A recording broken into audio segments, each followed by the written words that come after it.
તો વાત કરીએ દાહોદની તો દાહોદમાં યુપીના બદમાશો ઝડપાયા છે, જ્યાં લૂંટની ઘટનાઓને અંજામ આપવા આવેલા બાઇક ચોરી થતા આરોપીઓ ઝડપાતા ભાંડો ફૂટ્યો. જ્યાં ભાડાના મકાનમાં રહેતા હતા યુપીના બદમાશો, ત્યારે આરોપીઓ પાસેથી હાથ બનાવટના હથિયારો જપ્ત કરાયા. ની ઘટનાના આધારે સીસીટીવી ફૂટેજ અને નેત્રમ જે છે એના ENPR ટેકનોલોજીથી લીંબડી પોલીસે ટ્રેક કરી રહી હતી. એ દરમિયાન પોલીસના ધ્યાનમાં આવ્યું કે બાઇક દાહોદ શહેરમાં આવે છે અને દાહોદ શહેરથી પાછું જોવાની બાતમી પ્રાપ્ત થતા મીરાખેડી આઉટપોસ્ટ વિસ્તારમાં પીઆઈ રાજપૂત અને એમની ટીમ એની વોચમાં હોય છે. એ દરમિયાન બાઇક આવે છે. બાઇકને ઊભું રખાવતા બાઇક ચાલક જે હતા શાહરૂન અને નાસિર નામના છે. આ બંને ઉત્તર પ્રદેશના મુઝફ્ફરનગર જિલ્લાના અને શામલી જિલ્લાના વતની છે.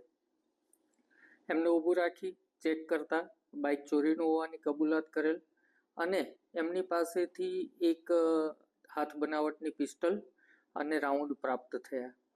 ત્યાં ને ત્યાં એમને પૂછતા એમણે જણાવ્યું કે અમારા બીજા સાથીદારો પાછળ આવી રહ્યા છે. પાછળ આવી રહેલું ટીવીએસ જે વ્હાઇટ કલરનું હતું એ ટીવીએસને ઊભું રખાવતા એમાંથી ફરમાન અને જાવેદ હતા, જેમાંથી ફરમાન પકડાઈ ગયેલ છે. ફરમાન પાસેથી પણ એક પિસ્ટલ અને 6 રાઉન્ડ પ્રાપ્ત થયા. એ બાઇક ચોરીની ઘટના